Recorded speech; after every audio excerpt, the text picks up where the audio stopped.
We're learning the Sicho of Shabbos Parshas Matos Masai Mevorachim Menachem of Tav Lamed. I believe it's the same kvias, meaning to Shabbos was the 28th of Tammuz. Koach of Tammuz. Okay.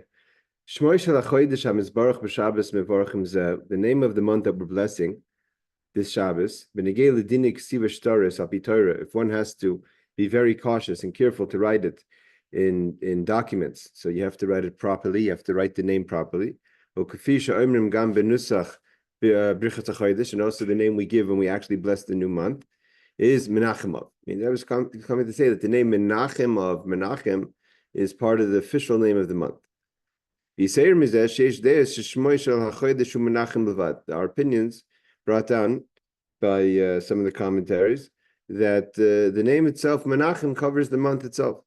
Even according to the opinion, or the opinions that it's Menachem of, the name Menachem comes first. Menachem means from the word Nechama, consolation. It says,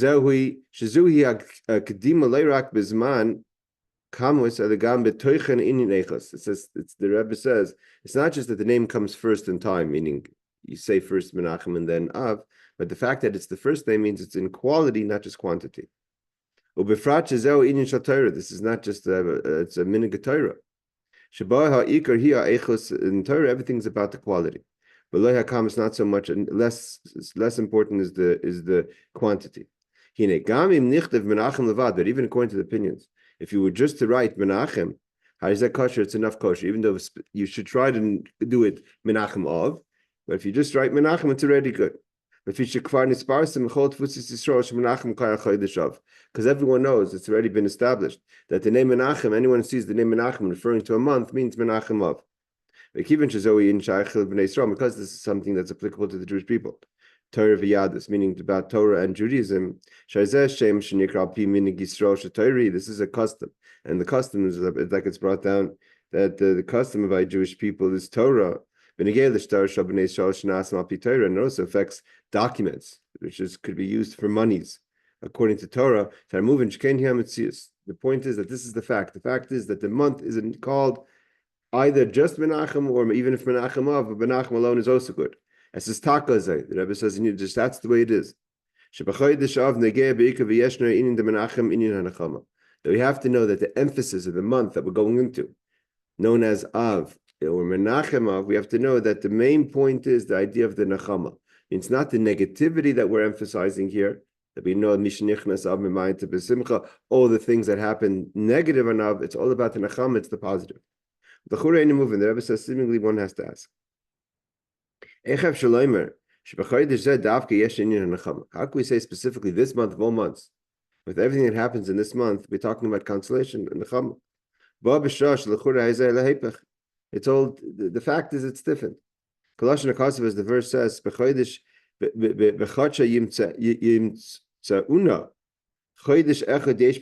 1 month that's in the year, that will find you. I think it means that things that are opposite of Simcha can happen in this month. Like I said, as Av comes in, we lessen our Simcha. There's certain things that it's forbidden to do in the 9 days. There's not only that, seems like there's things that he quotes in Encyclopedia Talmud, it's not just in the 9 days, but in general, there's things we don't do in the month of Av. One should wait, the Rebbe says, all the way to the month of El. When we bless the new month, we say this should be a month of, it should be a renewal with joy. And already we bring that joy in Shabbos Varchim when we bless the new month. Page 103. So what's the idea? How can we say the dafka, the main point of the month is Menachem? Although facts on the ground is that there's a lot of negativity in the month, halachically negativity. One has to lessen their simcha. There's certain things we don't do in the month of Av. So this is what we said before in the Fabrengen of Balak. This it says in the verse, Mishkanei Secha Yisrael, right? Matavu Alach Yaakov Mishkanei Secha Yisrael. What does it mean? Your Mishkan, your resting place, your dwellings. Even when the Mishkan, the the Beis Hamikdash are destroyed, when our settlements are destroyed, our cities are destroyed. If you shehein mishkan, the fish shehein mashkin alehen v'churbana kapara, they become a mashkin. The Rebbe says the idea of mishkan esach Yisrael, that our places of rest are a mashkin. God takes it as a mashkin, as a collateral for our sins, so to say, v'churbana kapara, and therefore the destruction of our, so to say, our collateral is an atonement. So though it seems to be negative that there's destruction, but the destruction actually is better than the alternative, that the house gets burnt down, but the Jewish people stay. Shneimar, Kol Hashem es chamasai. God put His anger towards stones and bricks, the house of, but left the Jewish people. Uv'mekila v'yatza eish b'tzion. We need to say, the idea of the destruction of the Beis Hamikdash, which happens in the month of Av, the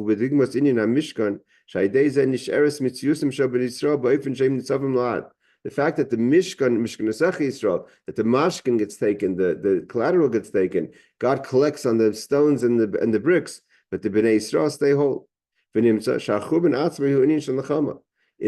that perspective, obviously, that's the idea of Gamzu Latova, like the Rebbe says, the difference between Gamzu Latova, Komad Avdrachman al Tav of it. Means Gamzu Latova, the chicken and the donkey and the fire of Rabbi Kiva was lost. It was upsetting, but it saved him from a bigger disaster. Had the thieves seen him, they would have killed him. So at least so the negative was small comparison to the positive that was gained from it. So that's the idea. He says that's seemingly the idea of the Nechama, that Hashem could have taken out His wrath, rightfully so, on the people of Eretz Yisrael, and instead He took it out on bricks and the buildings. That helped keep the existence of the Jewish people by Hashem collecting, so to say, the mashkan, the collateral on the properties as opposed to the people. Zui amnam refuah mara. Like I said, this is that's called Gamzu Latova. That means Gamzu. Even though, Command Avad Rachman Latava, everything God does is for the best. Which is that's the idea of Rabbi Akiva, meaning to say that it's good because it could have been worse. So the Rebbe says here that's a bitter pill to swallow. That my house is destroyed because it's better than my house being destroyed and I remaining. But even though the Rebbe says it's a bitter medicine, but then it's a medicine.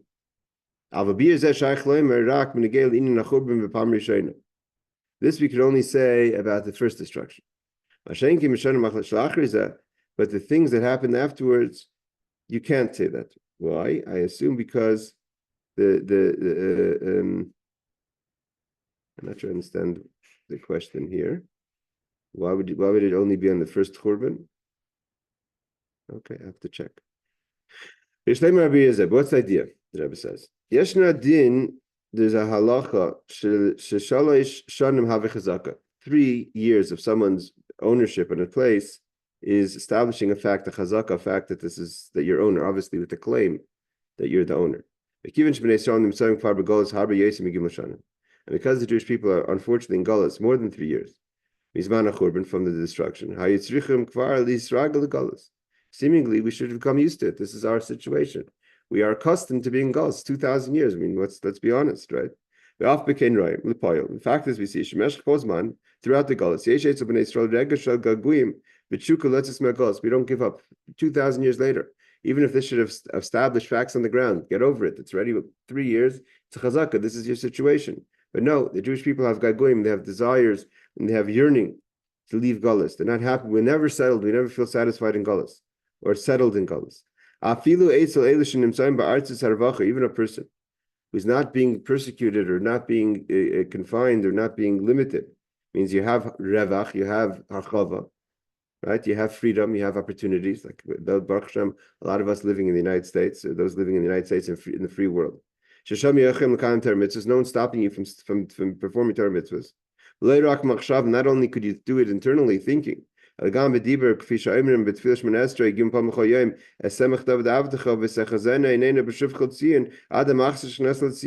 happy. So, sorry, the Rebbe says, not only are we not satisfied, not only not satisfied in our thought, but we actually articulate it. We say every day in davening, we're not satisfied. We want to go back to Zion, to Eretz Yisrael. Like Hashem is asking Masai Mistral. And whenever 10 people get together, she's doing Parhesia, it's already a public setting. As I'm a Christian Zabegoldi, we say it clearly. We want to go back to Yerushalayim. When a person says it, we don't just say it, we say it with feeling and emotion. We want to go back to Eretz Yisrael. The Kivin Hashem Yira Levav Mihu Ashoite B'Lashon Edua Atu B'Shoifti Askinin Shem Ezayis L'Lay Regesh Alev. So Hashem knows what's going on in a person's heart. Who would be the Rebbe said the fool that would daven a tefillah Semach David Avdecha without meaning it? L'chura Kivin Sham Razag Golul Adam Shechina Mayim V'Hainu Shebizmanes and Nimtzas Ikra Shechina Begalas. And seemingly one could ask that our rabbis have taught us that when we went to Edom, meaning we went to the final exile of Rome, the Shechina went with them. The Eibush is with us, right? If we say Shechina begalusa and Galu and Galu Adam Shechina Moyim, so why are we having desires for Eretz Yisrael? The Eibush is with us here. You know, this is a story. The Oren Zemezebush. The Rebbe says, the Rebbe says something else. What is the bottom line? Why does it help to have these feelings? Gagoy means this yearning towards Eretz Yisrael. What's so? I mean, is that going to change anything that you have Gagoyim? When you say it's Semach David Avdecha Meir, that's Miach, Imam is showing that you're missing Eretz Yisrael. Is there an importance to go through that emotion? As my father-in-law said, meaning the previous Rebbe, we didn't go to Galus willingly. It was no one asked us. We were forced into Galus. And the Friedrich Rebbe said more. We're not going to change that. The Friedrich Rebbe says with our own koiches, we're not going to return to Eretz Yisrael. So what's the point of the gaguim to Eretz Yisrael if you're not? It's nothing that you could do about it. We have to wait till the time of the Gula. It's going to happen v'ita or achishena, but it's going to happen. The Eibush is going to take us out of Galus. We're not going to get into the discussion about the state 1948. We're talking about Geulas Am Yisrael and Geulas Eretz Yisrael, the way it is Apitorah. The idea that a person should have gaguim towards Eretz Yisrael, even if the Friedrich Rebbe says that there's nothing in our power to get us out of Galus. The gaguim itself is itself a nechama. When a Yid remembers that we're in Galus, and why do we have gaguim? Why do we have desires or yearning towards Eretz Yisrael? Is because we're in Galus. If we were in Geula, we wouldn't have these gaguim.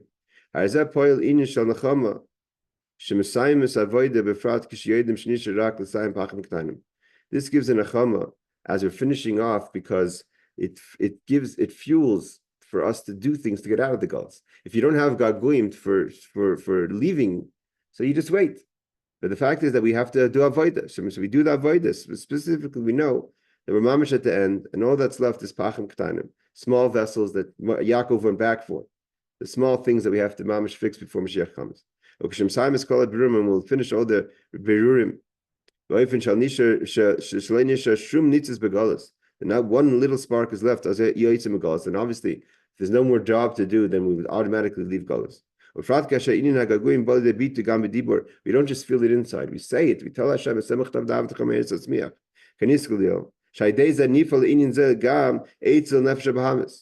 Nefesh Bahamas doesn't read our minds.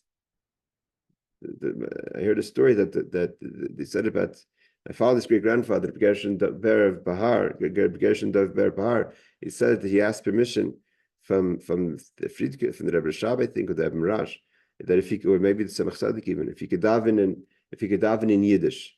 Why in Yiddish? He says because his Nefesh Bahamas understand Yiddish better than Lashon HaKodesh. So when he's speaking to his animal soul and in Tefillah, he wants him to understand. He doesn't understand Hebrew so well, Lashon HaKodesh so well. So the idea of speech is talking to the Nefesh Bahamas. Thought is personal. It's a nifag in zeh gam etz Nefesh Bahamas. Kemuvim midivim Rabbeinu Hazoken. She efshel the Nefesh Alikis levata b'svasayim. The Nefesh Alikis, like it says in Tanya, needs the Nefesh Bahamas, needs the body and the Nefesh Bahamas to speak. The Nefesh Alikis doesn't speak. So when it speaks, the Nefesh Bahamas is speaking. And the Nefesh Bahamas is speaking, he understands what he's saying. And if he also says, I want to leave Golus. It's the physical soul that is able to do the physical things. the nefesh bahamas. It also expresses itself not just in eating, it's speaking, but also in eating and drinking. That also, for instance, the godly soul can't eat, and the person only stays alive, will remain alive if you eat and drink. So it needs nefesh bahamas to eat and drink.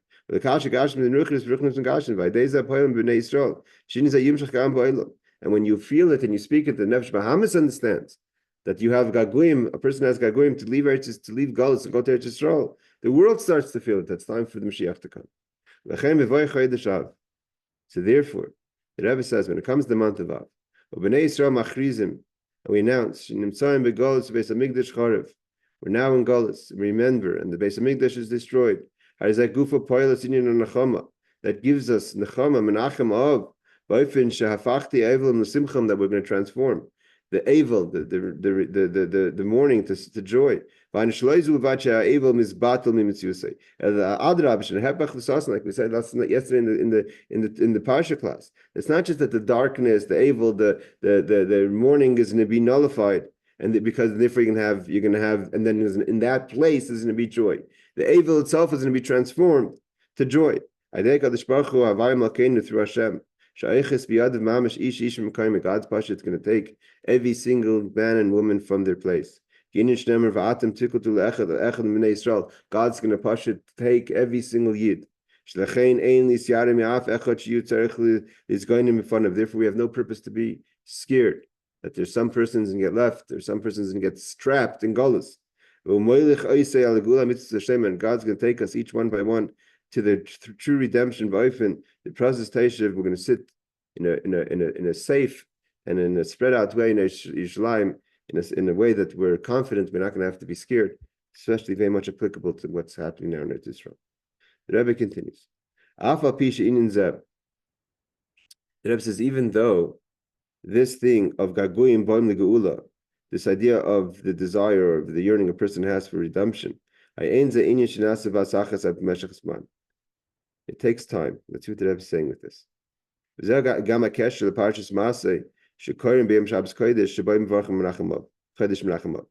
also connected to the idea of Masai, the travels.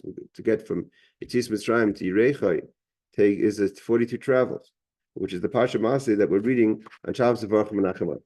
And then we always read Masai. The question is if we read Matos and Masai, just Masai. So the Rebbe said like this. Hold on a second.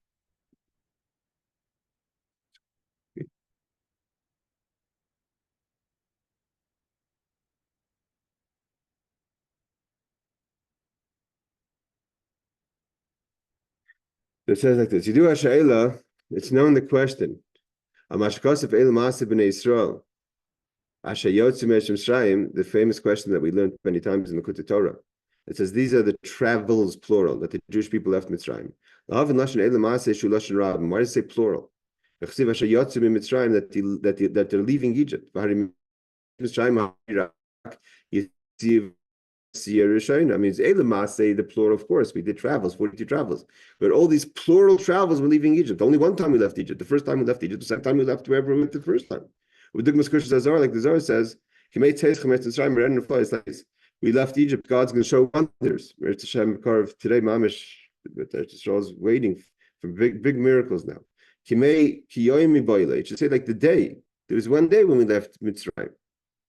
The Hachad Zam Nafku, the Zohar says, what do you mean, like the days we left Egypt? We left Egypt one day.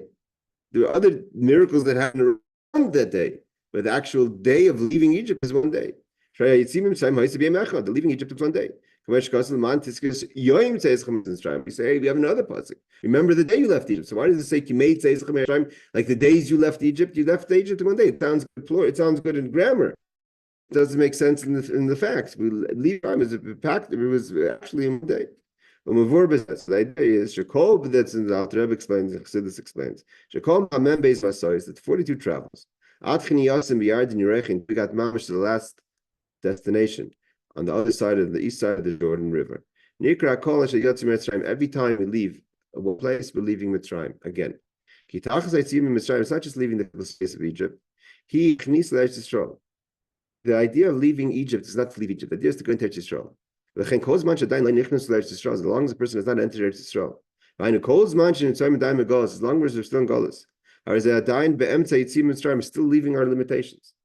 So we left the limitations of the address called Mitzrayim on the 15th of Nisan. But we're leaving constantly because it's not so much the leaving as the destination. Until we get to the Geula, until we get to the Eretz Yisrael, we're constantly leaving still until we get to the Geula. Hey, Sean, we're on page 105. In the middle, we're talking about the second Sicho. We're talking about the idea of, we learned this many times in the Kutei Torah, the Masai, the travels the Jewish people did, leaving Egypt, each one as if each time we traveled, we left Egypt. So the question, why do we left Egypt one time?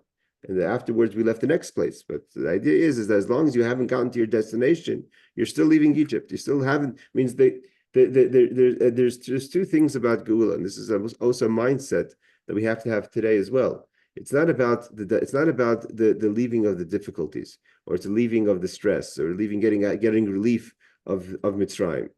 The point of Mitzrayim, the point of why we went to Mitzrayim is to go to Eretz Yisrael. Mitzrayim itself has no tachlis. There's no point to Mitzrayim, and therefore, if there was a point to Mitzrayim on its own, without the avodah of Mitzrayim that gets us to Eretz Yisrael, so then what would that what's the point of it? The idea is that through going through Mitzrayim we get to the Geula. Through Galus we get through a higher level of revelation, and therefore, as long as we haven't entered the Geula yet, we're still living in the limitations, and therefore it's a Masai Shiyatzu Mitzrayim. Every time we're still leaving Egypt until we get to our destination of why we had to be in Mitzrayim in the first place, and why we left Mitzrayim is to get there to Yisrael.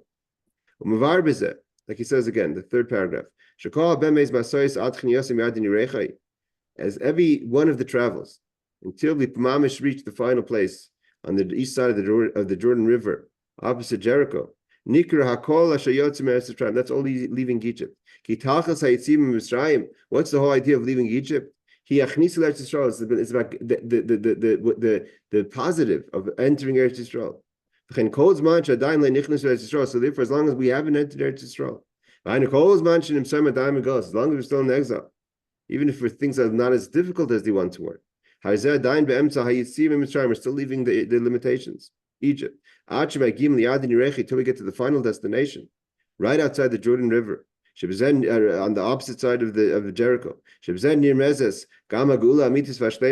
And the idea of Yericha is like it's bring down the Alter Rebbe says Yericha is a hint to the final redemption, because the idea of Yericha means from the word reach, smell. Yericha means the smell. The power of smell will be revealed in the times of Mashiach. Like it says in the prophecy of Isaiah, that he's going to have the power of the smell of God, and he's going to have the power of Demarich V'Dain. He's going to judge through smell, and smell is the essence, the real story. Like the Rebbe says many times, Mashiach is going to know the real story, the whole story, the background story. When a person stands before you, we see the end story. We don't know what brought a person to that situation. And because the Torah is everlasting. What does this mean in our avodah on a day-to-day basis? Like the Holy Baal Shem Tov teaches us, every person, he or she, no matter how you look at it may not be the same years, it may not have the same addresses physically that the Torah gives them, but everyone has the 42 travels in their life. That gets divided hopefully in 120 years. We all have our 42 travels in life. The Baal Shem Tov teaches us that. The beginning starts right away going down Lamata. The soul comes down to the idea of Mitzrayim, limitations. Until we get to the end of Aruch Tashav Alakim Hashem, that the Spirit of God goes back to Alakim, that is this. We return our soul to heaven, to God. And the Rebbe says it's not just that we have the 40 travels throughout our 120 years, hopefully, but every day there's 2 travels that we go through on a daily basis. Here he doesn't argue the argument, but I was listening to the Maimer of 1936, 6 years later, The Rebbe says the very fact that the Alter Rebbe says B'chol Dover Dar, every generation you have to see leaving Egypt, and then we say the Alter Rebbe adds B'chol Yom V'Yom and Tani every day. So if every day we're leaving Egypt, every day has within it all the components of leaving Egypt, which means the 42 travels of the Jewish people in the desert we experience on a daily basis. Obviously, more particular, there's the bigger picture, and there's the prat and the klal. So B'shas, he says, so the Rebbe says like this: B'shas krishma v'tfila, when a person says Shema and davening.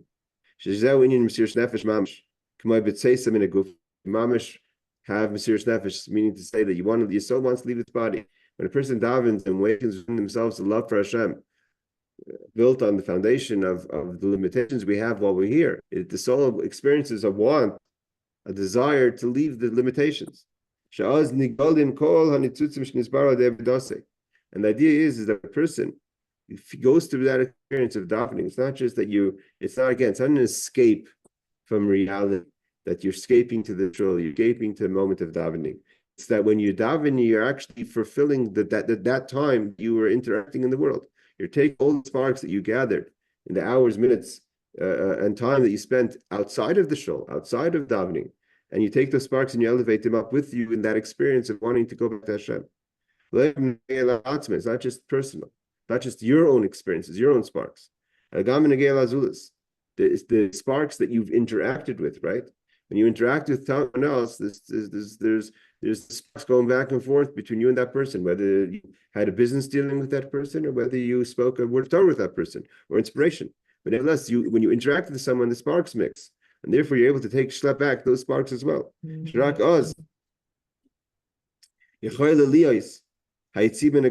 how you get out of Gullus. Like we said before, what do you get out of Gullus? When we collect all the sparks. So all the sparks we collect on a daily basis of our interactions of life.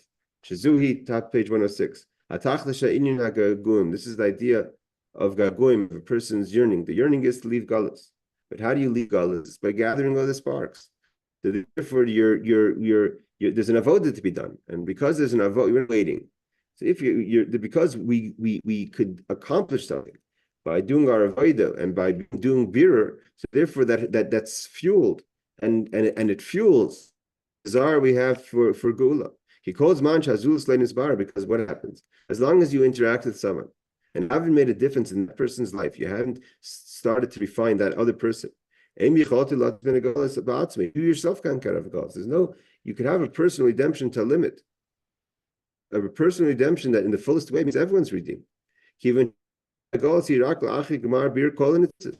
proper geula, not a geula pratis, but a proper geula, comes when all the sparks are getting. When you interact with someone, you have an opportunity. At that moment, you should be feeling the gaguim, the yearning towards geula, and the opportunity you had by meeting that person, interact with that person, to gather that spark and bring it with you back to the elevation of tefillah towards Hashem. The Rebbe says, when it comes to Yisrael, it says like this. Pasuk says, we spoke about this also in the class, it says, that how does the land get divided? The land gets divided by a lot, by a lottery. It also says in this week's parsha, you should inherit out the land through a lot, through a lottery. I mean, so to say, each tribe took a drawing, and from the drawing, like we said in last week's parsha, the goyrel itself shouted out that I'm the lot of this and this tribe, and this is the tribe's location that they're going to live in Eretz Yisrael, like Eretz Dan, Yehuda, Shimon, etc. Binyamin. This is land that belongs to each tribe. Rashi says, so Rashi says that we have a Rashi that we quoted yesterday in our Chumash class. The Rashi says, why is it called Nefila? The pasuk says, this is the land that Asher Lechem. Tipul Lechem seems negative, right? Yeah, this is your package that's falling on. So it's not. Why would we refer to our lot in Eretz Yisrael as tipul? But he says because that's the idea. It's connected to poor, to nefila. So therefore, it's called lashon nefila because it's based on a lottery.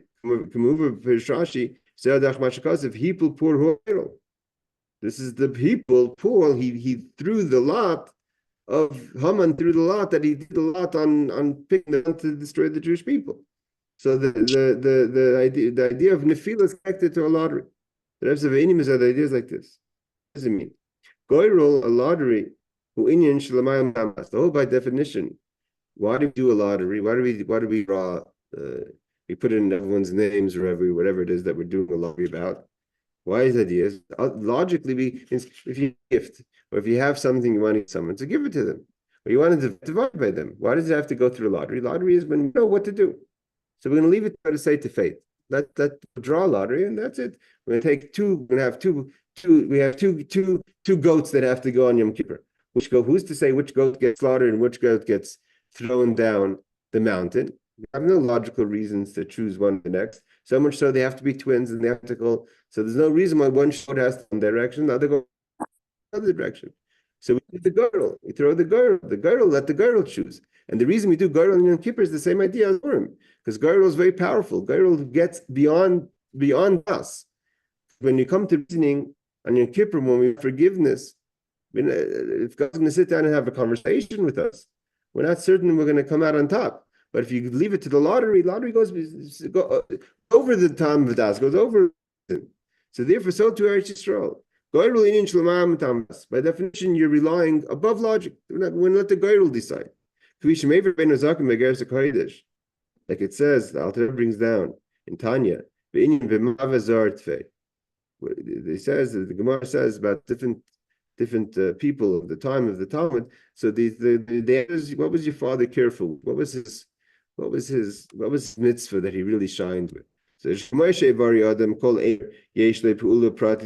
know by a person, for instance, every part has its function. You walk with your feet, and you have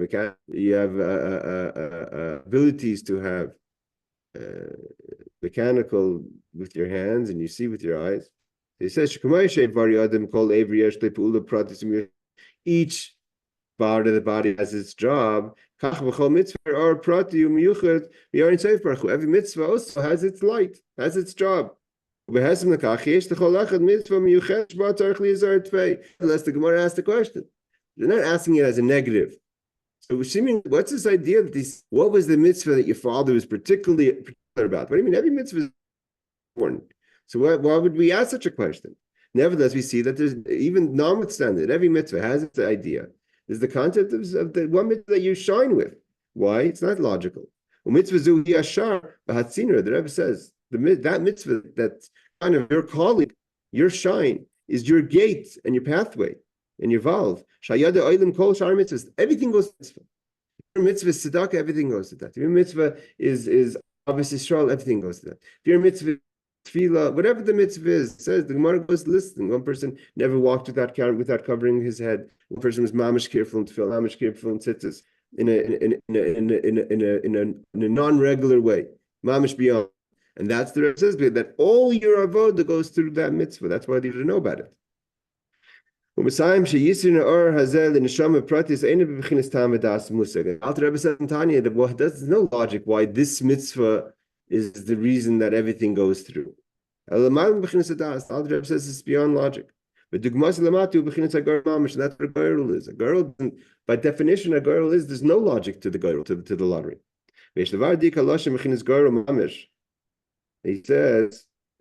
he say the word girl mamish? Tanya says, girl mamish. What does it mean, girl mamish? We know that says, it's brought down, that every soul is a part of Hashem, mamish. So what does it mean, mamish? It means elikus mamish, means to say is that it's literally every soul is a piece of godliness. Or mamish also means tangible, something you could touch. Even as the soul comes down in a mishush, in a way that's tangible, you're a person, right? If you hold my hand, I'm going to feel it. If you're going to punch me, I'm going to feel it. Nevertheless, that is godliness. It's how godliness becomes physical, becomes a creation. What does it mean, mamish? The Alter Rebbe says it's mamish, a lottery. Mamish bechinas hagoyrel means, the Rebbe says, top of page 107, that shalamayla mitam v'das, that's mamish beyond reason. That one mitzvah is the person's calling. And that through that mitzvah, all the other mitzvahs go through. You see that certain people that you see that so it's always coming back to that mitzvah. Whatever they're doing, if they love to do chesed, everything's around that. And if they love to do something else, you just some people who mamish take pride in running minyan. People, their whole life is around. Everything comes back to that point of their mitzvah. So Indian etzem anashama, a boyfriend kizeh. It's like the person, the woman who's making challah. It's always about how everything comes back to the challah. Or the person who makes the chant, it always comes back to the chant. Shehuinin etzem anashama. And it goes from the essence of the soul down to tangible into this world. And this is what it means that only through a lot can divide the land. Only to Eretz Yisrael, making that leap after the 49 travels to go into Eretz Yisrael, it's only through Goyrel. There's certain things in life that you don't logically get to. Logic goes to a certain point. Eretz Yisrael is connected beyond the logic. The whole relationship Eretz Yisrael is beyond the logic. Because only through mamish getting out of your space, out of your limitations, out of your knowledgeable limitations, is a person really able to shine and to bring out all the sparks that they affect. And this brings us to the Mashiach. Mashiach also, right? It says Hesach Hadas, three things. The Gemara says there's things that come when you're not paying attention, or when you leave das. One of them is Mashiach. You can't get to Mashiach through logical paths. But and then Mashiach comes, we're going to gather and we're going to redeem all the sparks. With a complete redemption. The simcha, tremendous simcha above your head, way of encompassing outside logical, outside of your brain. Much as, like we say, we learn to times, as much as we're able to take internal lights, external lights, and internalize them, there's always something higher internal. There's never a metzias where you stand above the external. No matter how strong your head is, to take, as you elevate, things that are beyond your reach and internalize them, there's always something higher. And then the Rebbe said the mimer that talks about the idea of the Gochem. I just want to read a little further. It's an interesting Rashi that we spoke about at the class. We'll read it. The Rebbe says like this. Habir Pir Rashi the pasuk. Says this. The Rashi and the pasuk says, this is the land that's going to fall to you. The Rebbe says this. But one of the things Rashi says, that what's the falling? Because a lot of mitzvahs come to be in effect only when you enter. A lot of mitzvahs that are dependent on Eretz Yisrael. Like says Rebbe only wanted to enter them, so you can perform the mitzvahs of Eretz Yisrael. And there's mitzvahs that you don't do them in Chutz outside of Eretz Yisrael.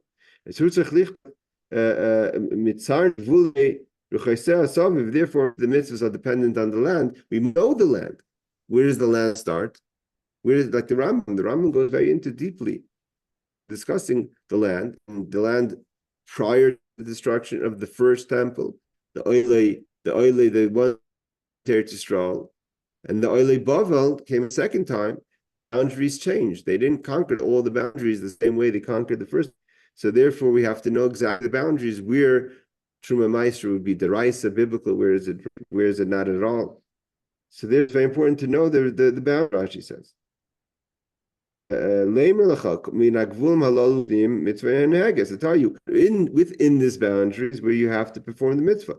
Therefore, it says Tipul Lachem Al Shemishin is Chalka Begoyrol Ikras Chaluk and Lashon Nefila. And then Rashi continues, because, like we quoted before, because it happens through a goyrol. Therefore, the idea of Nefila, Hipul Pool, is connected to goyrol. Then Rashi says a medrash.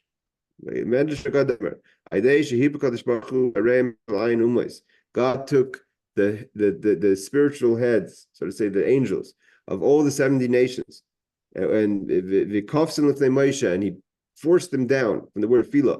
He brought them down under Moshe's, so to say, control. God tells Moshe, look, the nations no longer have a strength over you. It's not just talking about what parts we have to conquer. These then it should have been told to Joshua, who goes into the land. Okay, so claim shekavon tzakosef hu benegel mitzvos hanayges be'eretz min hagvul malal ufnim v'lei mechutz them gam leviat and l'chein nemer tzivoy ed Moshe davka chol mitzvos gam atlis ba'aretz. Therefore, it's not just about the boundaries that you have to know the boundaries, what you have to conquer, because that Joshua could do. But because it's connected to know where you have to do the mitzvahs, and because all the mitzvahs have to happen through Moshe, it means Moshe has to teach us Torah, Tzivul, and Moshe. So Moshe has to teach us the boundaries. So Moshe teaches us where is the biblical obligation start for, so to say, Meiser, Truma, etc. Achilek ben tipul shnemer kan benegel kivish haaretz kula tichalik shnemer benegel chulikas haaretz lechol sheip v'yatzi al pei goyel hutzach beis perushim tipul. Okay, Rebbe goes into explain it. He explains it in length, this idea of the 70 nations, and then the Rebbe actually goes into in Sif Tes, he uses the pasuk of the 70 nations, the Medrash, to connect it to Yisrael today. That we don't have to be scared. We have to know that the 70 nations were ready 3,000 years ago. God put it in front of Moshe and says, Nifal, they fell to you, and they no longer have strength, and therefore Yisrael shouldn't be operating out of fear, but out of strength. And so to Kain to Yelanum, Rabbi Ezra Shemesh have a quiet Shabbos, notwithstanding of all the reports, and Klal Yisrael should be safe, and Sharishu and Achama, Mamish, in a way of Amen. I wish you a good Shabbos.